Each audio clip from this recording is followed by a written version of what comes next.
Bien, les damos la bienvenida una vez más a su programa, el Estudio Bíblico, y hoy esperamos responder una inquietud bien interesante que nos han hecho y nos han preguntado acerca de ese espíritu malo que Dios o Jehová envió sobre el rey Saúl. Y he titulado la pregunta, un espíritu malo de parte de Dios. Entonces, ¿estamos listos? Vamos a mirar cuál es el versículo bíblico en el cual se presenta esta inquietud. Y aparece en Primera de Samuel, el capítulo 16, el versículo 14. Primera de Samuel 16, 14. Y presta mucha atención. Dice Dios en su palabra: el espíritu de Jehová se apartó de Saúl, y le atormentaba un espíritu malo de parte de Jehová. Cuando leemos a simple vista este versículo, pues nos damos cuenta que efectivamente es Dios quien está enviando un espíritu malo a Saúl.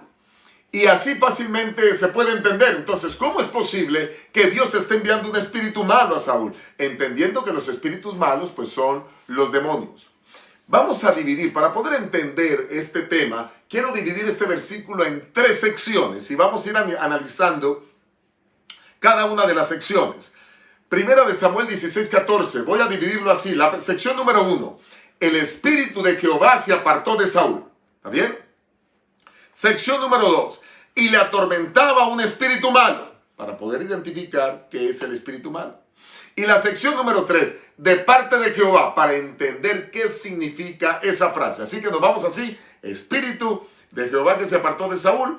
Le atormentaba, el espíritu de Jehová se retira de Saúl, mirar por qué, le atormentaba un espíritu malo y luego si era de parte de Jehová.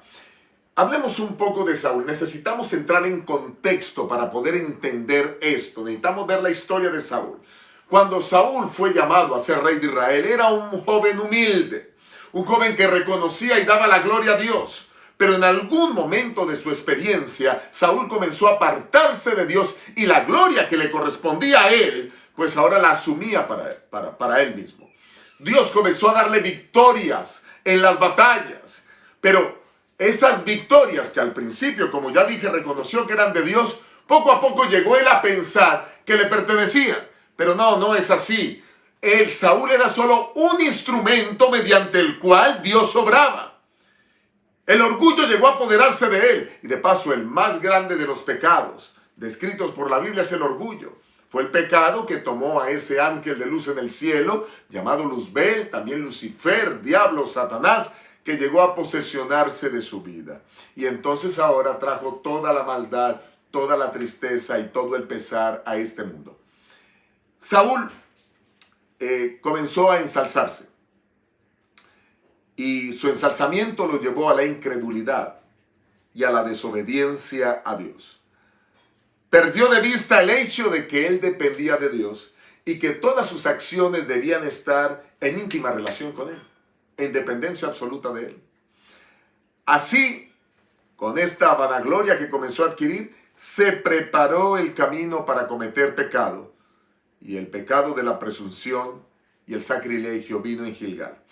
Ustedes pueden mirar la historia, no la voy a tomar con detalle, solo voy a referenciarla porque ese no es el punto que quiero tocar. La historia está en Primera de Samuel, el capítulo 13. Primera de Samuel, capítulo 13. Y allí vemos el gran pecado de Saúl. ¿Y qué fue lo que Saúl hizo? Pues se tomó atribuciones que no le correspondían. El único que podía ofrecer ofrendas a Jehová, pues era en este caso el sacerdote Samuel. Pero él, el mismo rey, se atribuyó el derecho de presentar ofrendas delante de Dios y de no cumplir las órdenes divinas cuando Dios le había dicho que lo que debía hacer. Así que comencemos diciendo que el orgullo llenó el corazón de Saúl. Seguimos diciendo que ese orgullo lo llevó al ensalzamiento, a la vanagloria, y le llevó inclusive a creer que tenía atribuciones que podía tomarse que no le correspondían, como el presentar ofrenda delante de Dios, que en el antiguo Israel solo le correspondía a los sacerdotes. Ahora él cae en pecado, desobedece de Dios y obviamente comete sacrilegio. Y sacrilegio es que las cosas sagradas son puestas en poca cosa por el mismo rey Saúl. Tremendo. Y entonces allí comienza un apartamiento paulatino de Saúl hacia Dios, hacia sus mandamientos y hacia su palabra. Después de haber entrado en contexto y haber explicado esto, pues entonces comencemos a analizar cada una de las frases. Número 1. El espíritu de Jehová se apartó de Saúl. ¿Por qué se apartó el espíritu de Jehová? Bueno, ya miramos algunos aspectos. Él rechazó al Espíritu de Dios, rechazó lo que Dios le decía, rechazó las indicaciones de Dios, comenzó a hacer su propia voluntad. Dios le había dado orden de exterminar completamente a un pueblo, incluyendo sus ganados, pero él decidió ir en contra de la voluntad de Dios y hacer lo que a él le parecía, permitiendo de esta manera tomar algunos de los ganados del pueblo, permitiendo que algunos vivieran. Dios había dado órdenes claras, pero lastimosamente Saúl había desobedecido. Y más aún, cuando ahora estaba listo para tener una guerra con los filisteos y debía pasar, o mejor esperar, ofrecer sacrificio a Dios para tomar la dirección de Dios. Había estado esperando 7 días por el profeta Samuel y el profeta Samuel no llegaba. Así que decide ofrecer el mismo sacrificio y nuevamente comete otro pecado. Así que rechaza las indicaciones de Dios. Dios le había hablado qué hacer y se rebela contra la dirección de Dios. Tremendo pecado. Y entonces, cuando una persona toma la decisión de rechazar lo que el Espíritu de Dios le dice, lo que la palabra de Dios dice, y se rebela contra la dirección de Dios, pues Dios no tiene nada más que alejarse de esa persona. ¿Y por qué se aleja? Porque Dios quiere estar al lado de aquel que toma la decisión de vivir aferrado a su palabra, de caminar con él. Pero también Dios toma la decisión de alejarse de aquellas personas que deciden, por supuesto, no caminar con él. No tiene sentido. Dios no obliga a nadie a guardar su palabra. Dios no obliga a nadie a seguir sus enseñanzas y estatutos. Dios no obliga a nadie a dejarse guiar por su dirección. Así que cuando una persona no quiere estar al lado de Dios, no quiere recibir la dirección de Dios, lo correcto que hace Dios es que Él se aparta para respetar la individualidad de cada uno. Por eso Dios nos creó con libre albedrío. Tú eres libre de tomar la decisión que tú quieras para tu vida. Tú eres libre de tomar la decisión de vivir una vida de comunión con Él obedeciendo su palabra, o todo lo contrario, decir: Señor, no quiero tu dirección, no quiero tu palabra, quiero hacer mi voluntad. Pues eso fue exactamente lo que hizo Saúl, y cuando el Espíritu de Dios se retira, pues vienen problemas sobre Saúl. ¿Así está claro? Miren cómo se aparta. Miremos otro aspecto más. Cuando él decidió no seguir las indicaciones de Dios y la voz del Espíritu que le hablaba, entonces comete el pecado imperdonable. ¿Y cuál es el pecado que comete? El rechazo abierto y total al Espíritu Santo. Eso también la Biblia lo presenta como la blasfemia contra el Espíritu Santo, o el pecado contra el Espíritu Santo. Miremos cómo lo plantea la palabra de Dios en Marcos, el capítulo 3, el verso 29. Marcos 3, 29. Miren lo que dice Dios en su palabra. Pero cualquiera que blasfeme contra el Espíritu Santo no tiene jamás perdón, sino que es reo de juicio eterno. Cualquiera que blasfeme contra el Espíritu Santo. ¿Qué es blasfemar? Pues decir cosas contra el Espíritu Santo. Pero también es rechazar al Espíritu Santo. Y eso fue nada más y nada menos que lo que hizo Saúl. Esa resistencia progresiva a la voz de Dios, a la verdad, culminó pues en una decisión deliberada. Él tomó la decisión irrevocable de decir: no quiero nada más con Dios, no quiero hacer mi propia voluntad.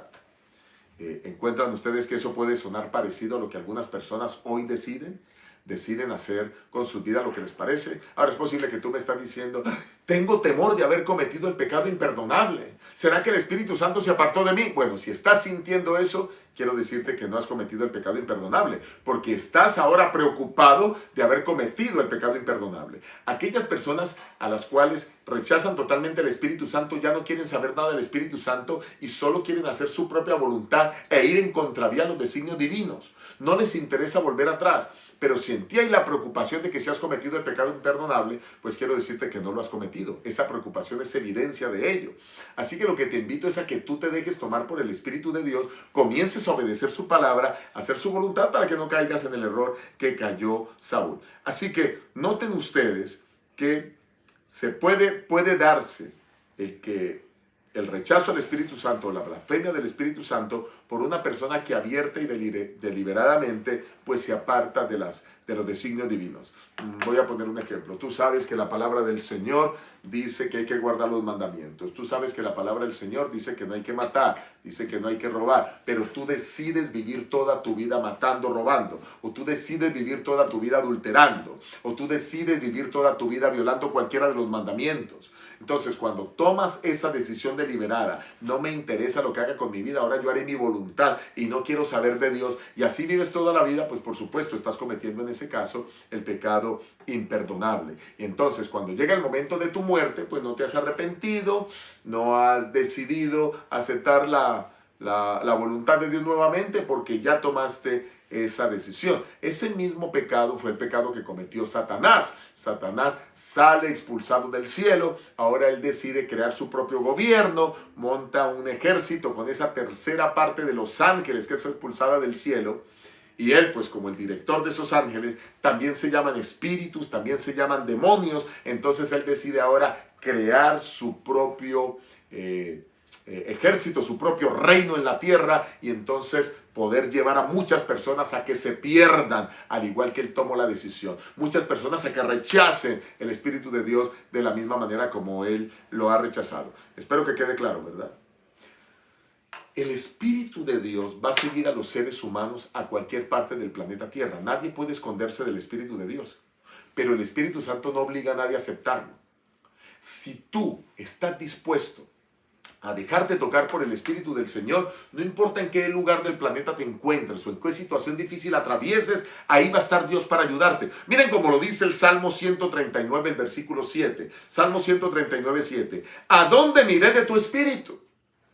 ¿A dónde huiré de tu presencia? Bueno, nadie puede huir de la presencia de Dios. El Espíritu Santo es omnipresente, puede estar en todos los lugares al mismo tiempo. Y el Señor se manifiesta en estos momentos en la tierra a través de su Espíritu. Cuando Jesucristo asciende al cielo, ahora en un cuerpo humano, pues deja al Espíritu Santo para que siga haciendo la tarea de transformación y de enseñanza que Él quiere hacer, que Dios hace, pero lo hace a través del Espíritu. Recuerden que Dios son tres personas, el Padre, el Hijo y el Espíritu Santo. El Padre como director general del universo. El Hijo, pues que se sentó a la diestra del Padre, ¿verdad? Y ahora el Espíritu que está en la tierra tocando y transformando los corazones. Así que, ¿cuál fue el pecado de Saúl? Pues rehuyó a la presencia del Espíritu Santo. No se dejó alcanzar, no quiso ser impactado por el Espíritu de Dios. Está claro ese punto, ¿verdad? Entonces, el primer punto que hemos visto es que simplemente Saúl, pues ahora el Espíritu Santo se retira de él porque él toma esa decisión. Mucho cuidado, eso puede pasar con cualquiera, ¿verdad? Así que mantengámonos aferrados de la mano de Dios. Segunda parte de este versículo. Y le atormentaba un espíritu malo. Un espíritu malo. Ahora la pregunta es, ¿qué es un espíritu malo? Pues un espíritu malo es lo mismo que un ángel caído, que también es llamado un demonio y que también es llamado espíritu. La palabra del Señor muestra con absoluta claridad que hubo una guerra en el cielo, y aunque no puse esos textos en la pantalla, quiero compartirlos con ustedes de la Biblia. Vamos al libro de Apocalipsis, el último libro de la Biblia, y vamos a mirar allí en Apocalipsis el capítulo 12 y vamos a ir al versículo 9. Apocalipsis 12, 9. Y fue lanzado fuera ese gran dragón, la serpiente antigua que se llama Diablo y Satanás, el cual engaña al mundo entero, fue arrojado a la tierra y sus ángeles fueron arrojados con él. Aquí está claro que Satanás fue arrojado a la tierra. Está claro que sus ángeles también fueron arrojados. Bueno, antes estaban en el cielo, formaban parte de los ángeles del cielo, pero Satanás se rebeló contra Dios. Y entonces ahora, como ya les dije, pues estableció su propio gobierno. ¿Cuántos de esos ángeles se vinieron con Satanás? El mismo Apocalipsis 12, el versículo 4 lo describe. Dice, su cola arrastró la tercera parte de las estrellas del cielo y las arrojó sobre la tierra. Y el dragón se paró frente a la mujer que estaba por dar a luz. La tercera parte de las estrellas del cielo, para que ustedes sepan con exactitud a quién se refieren esas estrellas del cielo, pues tendría que llevarnos a Apocalipsis, el capítulo 1. Porque Apocalipsis 1, pues nos muestra quiénes son esas estrellas. Y entonces dice el versículo 20, respecto al misterio de las 7 estrellas que has visto en mi diestra y de los 7 candelabros de oro, las 7 estrellas son los ángeles de las 7 iglesias. Así que cuando se habla de estrellas, bueno, qué lindo que la Biblia es su propio intérprete, ¿verdad? Cuando se habla de estrellas, pues está haciendo alusión a los ángeles. La tercera parte de las estrellas del cielo, de los ángeles del cielo, fueron arrastrados por el dragón, por Satanás, y están en este planeta. Se llaman espíritus, demonios. Y quiero decirte algo, hay más demonios, ángeles caídos en este planeta que seres humanos vivos. Así que la cantidad de demonios es impresionante. Solo para que se hagan una idea, en tiempo de Jesús, un hombre fue poseído por espíritus. La historia aparece registrada en Marcos, el capítulo 5. Es la historia del endemoniado Gadareno. Estaba en la región de Gadara, por eso se llama Gadareno. Y entonces fue poseído por demonios. Y cuando Jesús les preguntó, ¿quién eres tú? Él dijo, soy legión. Ahora, una legión en tiempo de Jesús era una legión de soldados romanos que estaba compuesta por 6,000 soldados. No sabemos si exactamente el demonio, los demonios que hablaban de dentro de este hombre, estaban haciendo referencia a que eran 6,000 demonios. Lo que sí deja ver era que era un grupo de demonios organizados como un ejército que habían poseído un hombre. Y entonces, cuando el Señor le dice que salgan de él, ellos le dicen que les permite ir a los cerdos, porque Dios es poderoso, Dios tiene control aún sobre los demonios. Jesús tenía control sobre los demonios, así que el Señor se los permite. Van a los cerdos y cuenta la historia que más de 2,000 cerdos se fueron por el despeñadero y murieron ahogados. Entonces, noten ustedes que una sola persona puede ser poseída por muchos demonios. Como pastor, yo he tenido que tratar a personas que son poseídas por varios demonios al mismo tiempo. Y bueno, no voy a entrar en detalle en esto, pero los demonios poseen los cuerpos humanos. Ya lo hemos visto aquí con el caso del endemoniado Gadareno de Marcos 5. Pero ustedes van a ir a Marcos el capítulo 9 y allí van a encontrar otro caso de posesión demoníaca. Ustedes pueden mirar el caso de María Magdalena, que tenía 7 demonios. Ustedes pueden mirar que hay muchos casos en la Biblia de hombres y mujeres poseídos por demonios, por espíritus, que no son otra cosa que ángeles caídos, que no tienen la misma materia que nosotros, no son de la misma carne y hueso que nosotros, son de una sustancia diferente, son de una naturaleza diferente, pero pueden penetrar en los cuerpos humanos, pueden poseer los cuerpos humanos. Así que, ¿qué era lo que estaba atormentando a Saúl? Pues era un demonio o un ángel caído. Ahora, no sabemos si era uno o varios, pero por lo que parece decirnos el texto, pareciera que fuera uno. Esto es bien complejo, pero cuando nosotros logramos entender el concepto de los ángeles caídos, todo asunto paranormal puede ser entendido. Y voy a ilustrarlo aquí. Hace algún tiempo atrás, como pastor, tuve la oportunidad de bautizar en una de las campañas, bueno, yo no lo bauticé, lo bautizó el pastor de la iglesia, de la campaña donde estuve, a un hombre que había sido brujo, o sea, que había logrado hacer cosas de brujería. El hombre estaba en la cárcel y mientras estaba en la cárcel quiso leer cosas. Y en la cárcel pueden pedir cualquier libro para leer. Y él decidió pedir libros para estudiar brujería. Entonces estaba aprendiendo brujería y había comenzado, me cuenta él antes de su bautismo, había comenzado a suceder cosas increíbles. Algunas de las cosas es que él podía mover objetos, que los objetos volaran. Y wow, cuando él me estaba contando eso, estaba muy atento escuchándolo, pero ya estaba convertido, iba a entregar su vida a Cristo. Y me dijo, y sabe, pastor, tomaba los cubiertos, los tenedores, las cucharas, y yo creía que yo me concentraba y con la mente podía doblarlas.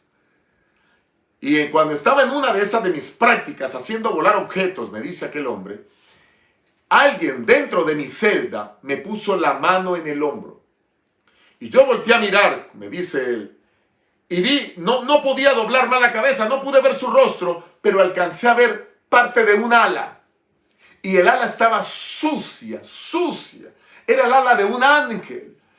Y entonces ese ángel que me puso la mano en el hombro me dijo, dice él, quiero que sepas que tú y yo vamos a trabajar.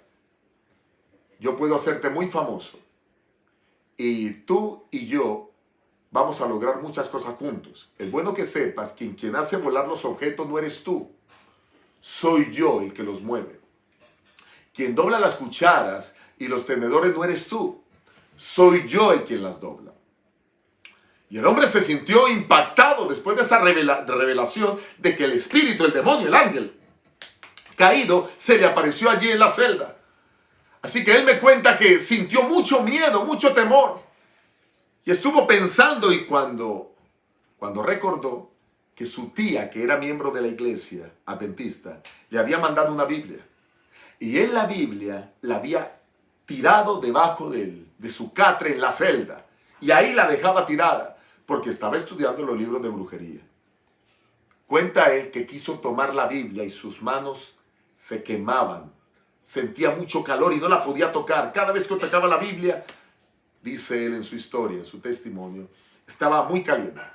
Pero él, con mucho esfuerzo, quiso arrodillarse y no podía hacerlo hasta que logró arrodillarse. Y habló con Dios. Y después de hablar con Dios pudo tomar la Biblia. Y comenzó a leer la Biblia. Pero ahora el demonio comenzó a hostigarle en la celda. Para resumir la historia, llegó el momento en que él estudió la Biblia, estudió los estudios bíblicos de la fe de Jesús que ofrecemos los adventistas del séptimo día a todas aquellas personas que quieren conocer de la Biblia y de las doctrinas bíblicas. Y él decidió bautizarse y ahora estaba yo predicando y él listo para bautizarse. En el momento en que él se bautizó sucedió algo impresionante. Cuando él está descendiendo a las aguas del bautismo, dos hermanas dentro de la iglesia, bueno, una visita y una hermana, fueron poseídas por espíritus. Fue una guerra tremenda que como iglesia tuvimos que vivir en aquella experiencia, porque eso es lo que hacen los demonios, se posesionan de los cuerpos. Cuando tú entiendes esto de los demonios, es fácil entender cualquier cosa paranormal. Ahora entiendes por qué algunos magos y hechiceros pueden hacer que los objetos vuelen. Es cierto que algunos pueden hacerlo mediante prácticas o trucos, ¿verdad? Que realmente, qué sé yo, pueden engañar la vista de las personas. Pero quiero decirles que hay otros que lo hacen y que vuelan los objetos. Así que ya saben con quiénes trabajan, ya saben cómo funciona esto. Y aclaro esto para que entendamos hasta dónde un demonio puede obrar. Como pastor he atendido más de 30 casos de personas poseídas por espíritus. Los demonios entran a sus cuerpos, los poseen, incluso llegan a controlar su mente y a controlar su cuerpo en forma descomunal. Entonces está claro quién estaba atormentando a Saúl, ¿verdad? Un espíritu malo. Los espíritus, como ya dije, logran controlar la mente y las acciones. Y aquí podría comenzar a contarles historias, pero no es ese mi propósito. Suficientes hay en la Biblia, la palabra del Señor. ¿Saben qué es lo interesante de esto? Que cada vez que como iglesia nos reuníamos a orar por una persona poseída por espíritus, siempre, siempre, siempre Dios liberaba. Dios hacía que esa persona fuera libre en su nombre. Hace algunas horas atrás se comunicó conmigo una hermana de la otra costa del país, diciéndome que en estos momentos tiene una sobrina que está siendo poseída por un espíritu. Eso está sucediendo todos los días, todo el tiempo. Algunos ni se dan cuenta. De paso, algunas personas son diagnosticadas por enfermedades mentales, cuando quizá lo que están experimentando es una posesión demoníaca. Por supuesto que hay enfermedades mentales y por supuesto que es correcto el diagnóstico de esas enfermedades mentales. Pero por supuesto que también hay algunas que son mal diagnosticadas y que simplemente son enfermedades producidas son posesiones demoníacas en donde el demonio controla la mente y el cuerpo de estos individuos. Llegan al controlar sus cuerpos, pareciera que tuvieran una fuerza descomunal y entre varias personas hay que poder controlar a estas personas, esos individuos poseídos por espíritus. Hemos visto casos de hombres y de mujeres de diferentes edades, aunque la mayoría de los que hemos atendido han sido personas jóvenes, que quizás dan rienda suelta a su vida pecaminosa y ahora abren la puerta para que el orgullo y otros pecados lleguen a sus vidas y por lo tanto ahora puedan experimentar las posesiones demoníacas. Efesios, el capítulo 6, el versículo 12, nos habla acerca de que esa es la lucha que enfrentamos constantemente. Porque no tenemos lucha contra carne y sangre, sino contra principados, contra potestades, contra los gobernadores de las tinieblas de este siglo, contra huestes espirituales de maldad en las regiones celestes. Así que noten ustedes, los demonios que se están moviendo por los cielos, que vuelan y se desplazan de un lugar al otro, que son ángeles caídos, pues esa es la guerra que tenemos. Ellos están asediándote de la misma manera como asediaron a Saúl. Incluso como el mismo Satanás quiso asediar a Jesucristo, allí registrado en la palabra de Dios en Mateo el capítulo 4, en las tentaciones. De la misma manera nos tientan constantemente. Por eso la importancia de estar rodeados todo el tiempo de los ángeles de Jehová para que ellos peleen la batalla. Nosotros no podemos ganarle a un demonio, a un espíritu poderoso. Nosotros no podemos vencerle, pero Dios sí puede por medio de sus ángeles. ¿Qué hay que hacer entonces? Pues lo que tenemos que hacer es pedirle a Él, que todo lo puede, para que pelee en nuestro favor. Y ustedes van a notar que eso es lo que dice también el libro de los Salmos. El capítulo 34, el versículo 7. Salmos 34, 7. ¿Y qué es lo que está diciendo? Bueno, lo que está diciendo es que nosotros ahora, en el nombre del Señor, pues tenemos que ser protegidos por Él, porque no hay otra manera. Y el ángel de Jehová acampa alrededor de los que lo temen y los defiende. Así que, ¿qué hace el Señor? Defiende a sus hijos, rodeándonos con ángeles. No tengas miedo a los demonios, no tengas miedo de que hayan presencias en tu cuarto. Clama a Dios, arrodíllate, porque Él va a estar contigo para pelear contigo si tú quieres vivir una vida de fe. Quiero decirles que quien les habla, antes de ser cristiano, tuve muchas experiencias porque los demonios me atormentaban. Sentía presencias en mi cuarto, corría el viento frío dentro de mi cuarto con las ventanas cerradas, me oprimían el pecho y sentía eso. A veces quería abrir los ojos y luchaba y no podía abrirlos. Sabía que alguien quería controlarme. A veces quería levantarme con deseo de gritar del miedo que sentía porque el demonio estaba a mi lado y no me dejaba gritar y pareciera como si me tocara mis cuerdas vocales y no dejaba que pudiera gritar. En fin, eso y muchas otras cosas hacía conmigo. Y yo pensaba que eran locuras mías, yo pensaba que era, hasta cuando conocí la Biblia y la palabra del Señor me mostró que lo que estaba experimentando era el hostigamiento de Satanás. Después de eso y después de que entregué mi vida al Señor y me bauticé, todos esos hostigamientos desaparecieron para su honra y para su gloria. Y bueno, y por su poder, ¿verdad? Porque Él quería librarme y hacerme un siervo suyo. Así que está claro, no tenemos lucha contra principados, contra potestades. Y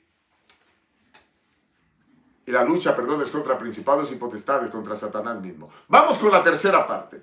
La tercera parte de esto es que el espíritu era de parte de Jehová. Escuchen, de parte de Jehová. Entonces ya vimos por qué se retiró el espíritu de Jehová de Saúl. Ya vimos quién lo estaba atormentando, un demonio, un ángel caído. Ahora, ¿era Dios quien enviaba al demonio o al ángel caído? Quizás esta es la parte más importante del estudio. Y aquí te pido que por favor esté concentrado para que no pierdas el hilo de lo que vamos a decir presentando estos textos bíblicos. Primer aspecto que quiero destacar. El primer aspecto es que Dios aparece haciendo lo que no impide. Bueno, hay cosas que Dios no detiene.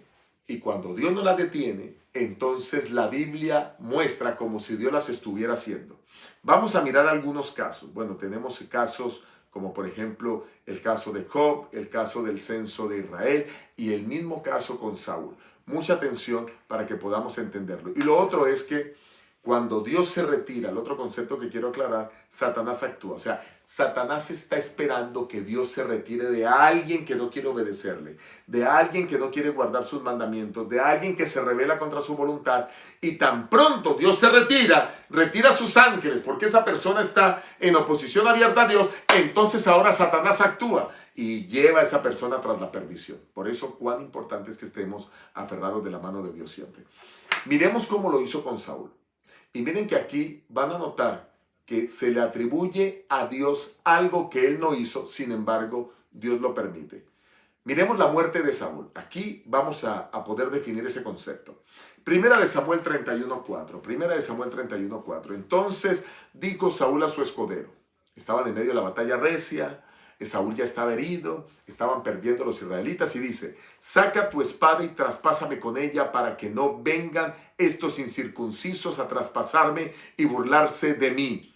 Pero su escudero no quería, pues tenía gran temor. Tomó entonces Saúl su propia espada y se echó sobre ella. Si ustedes notan, aquí fue Saúl quien se suicidó. ¿Está claro? Muy bien. Pero ahora vamos a mirar que esta historia tiene su paralelo en Crónicas.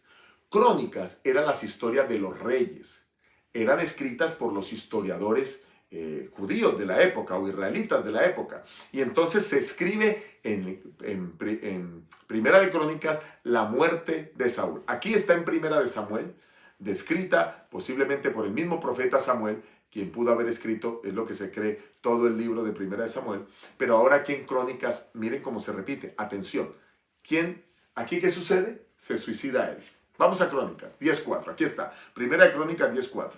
Entonces dijo Saúl a su escudero: saca tu espada y traspásame con ella, no sea que vengan estos incircuncisos y hagan mofa de mí. Pero su escudero no quiso, porque tenía mucho miedo. Entonces Saúl tomó la espada y se echó sobre ella. Aquí se repite lo mismo. Pero si ustedes van al versículo 13 y 14, aparece algo diferente. El mismo capítulo, versos 13 y 14. Así murió Saúl a causa de su rebelión, con que pecó contra Jehová, contra la palabra de Jehová, la cual no guardó, porque consultó a una divina y no consultó a Jehová. Por esta causa lo mató y traspasó el reino a David, hijo de Isaí. Ahora les hago una pregunta. ¿Quién mató a Saúl? ¿Él mismo se mató o Dios lo mató? Pues noten que aquí se está atribuyendo en el mismo capítulo la muerte tanto a Saúl porque se suicidó, pero también a Dios porque lo permitió. Entonces, cuando Dios permite algo, pues aquí se dice que Él también pues puede permitirlo. Ahora, por supuesto, Saúl se suicida por su propio pecado, por su propio error, pero ahora Dios lo permite precisamente porque él ya estaba en absoluta desobediencia a Dios. A veces Dios permite algunas desgracias y tragedias en el mundo precisamente porque hay una desobediencia abierta a Dios. Y es la manera como cuando Dios se retira de un lugar que tiene protegido, en donde hay paz, seguridad, en donde la naturaleza está controlada, pero ahora la maldad se cierne sobre ese lugar, el pecado se cierne, entonces Dios se retira y Satanás ataca con todas sus fuerzas y entonces vienen las desgracias y las tragedias. Eso es lo que pasó con Saúl. Él toma la decisión de suicidarse, incitado por el mismo Satanás, pero como Dios se hace a un lado, por eso la Biblia dice, Dios lo mató y transfirió su reino a Saúl. Está claro, ¿verdad? Ahora vamos a mirar otro ejemplo. El otro ejemplo que vamos a mirar es el censo de Israel. Vamos a mirar los dos versículos paralelos. Vamos a mirar Segunda de Samuel y también vamos a mirar Primera de Crónicas. Y van a notar la diferencia. Comencemos con Primera de Crónicas, capítulo 21, versículo 1. Escuchen. Pero Satanás se levantó contra Israel e incitó a David a que hiciese censo de Israel. Según Primera de Crónicas 21, ¿quién se levantó contra Israel y quién incitó a David? Satanás. Ahora miremos el texto paralelo, pero en Segunda de Samuel 24:1.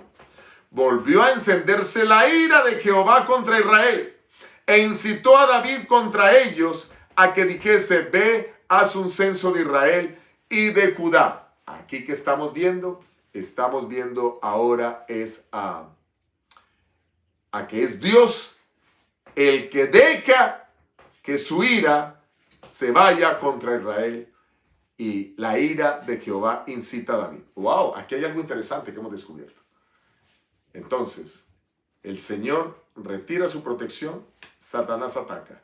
Pero también eso puede ser llamado, cuando Dios permite eso, la ira de Dios. Notan ustedes que aquí tenemos al mismo enemigo de Dios propiciando que estas cosas sucedan, que suceda el censo de Israel. Y simplemente la Biblia le atribuye a Dios como si Él lo estuviera haciendo. ¿Está bien? Así que ya hemos visto que Dios aparece haciendo lo que no impide. Hemos visto que cuando Dios se retira, Satanás actúa. Pero también vamos a mirar dos cosas. Dios pone límite al poder de Satanás. O sea, Satanás tiene poder, pero hasta donde Dios lo permite. Y lo otro que quiero que miremos es que Satanás no puede hacer nada a menos que Dios se lo permita. No puede hacer nada. Vamos a mirar el caso de Job. Y vamos a verlo en Job, el capítulo 1, el versículo 12. Dijo Jehová a Satanás, he aquí todo lo que tiene está en tu mano.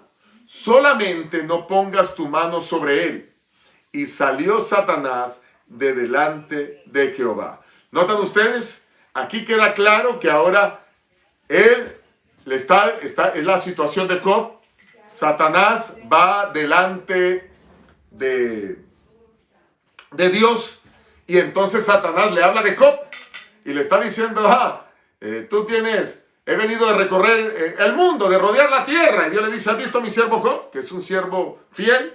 Y Satanás le dice, bueno, pero no te sirve de balde, es porque tú le das muchas cosas. Dios le dice, bueno, todo lo que tienes está en tu mano, pero no pongas la mano sobre él. Satanás hubiera querido destruir a los hijos de Dios. Satanás quisiera meterse con los hijos de Dios, pero es la protección de Dios la que impide que lo haga. Está claro, ¿verdad?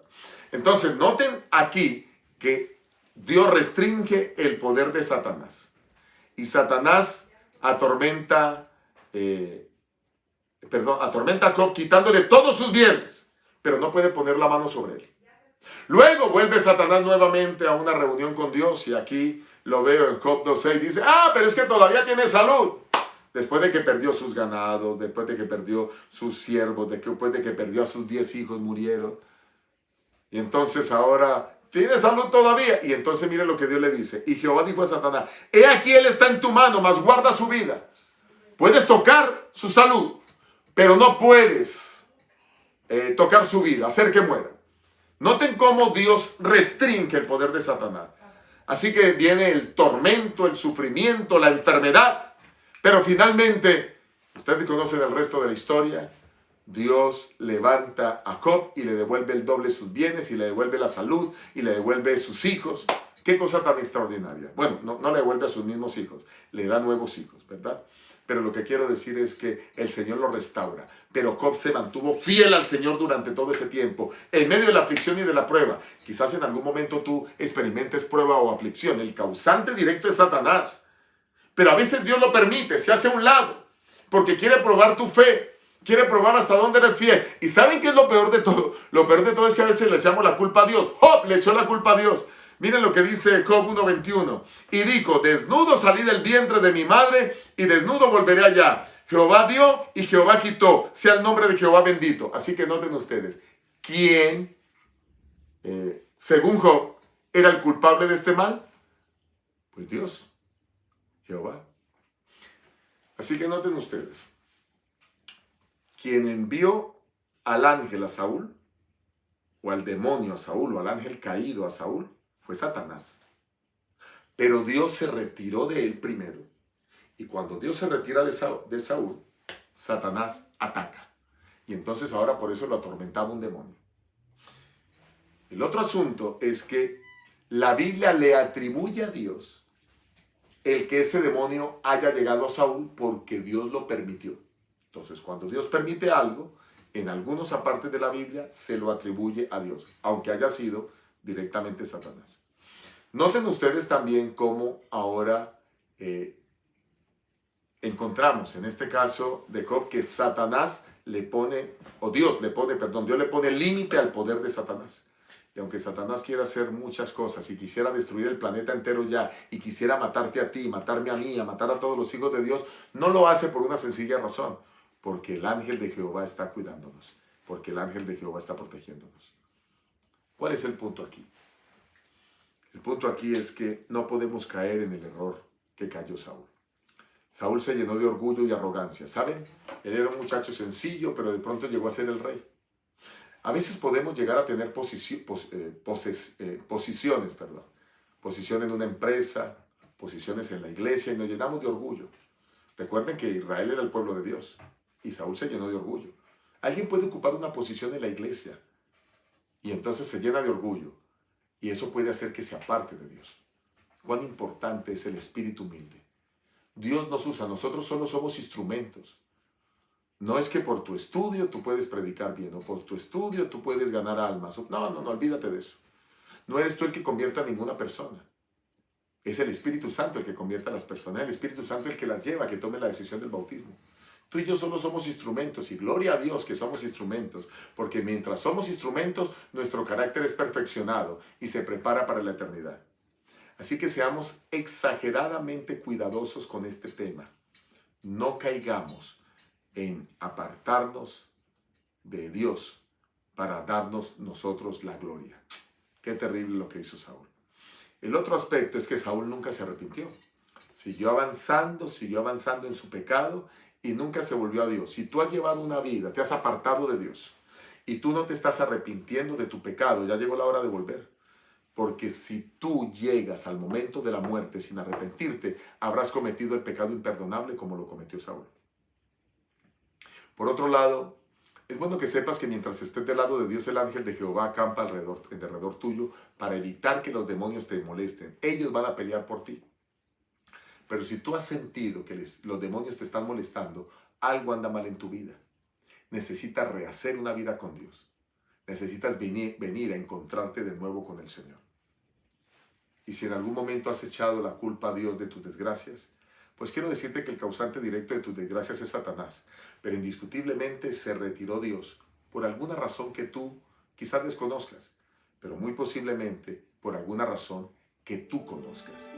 Y es tu decisión de hacer tu propia voluntad y de no hacer la voluntad de Dios. Y entonces ahora, pues por eso vienen las tragedias y las calamidades.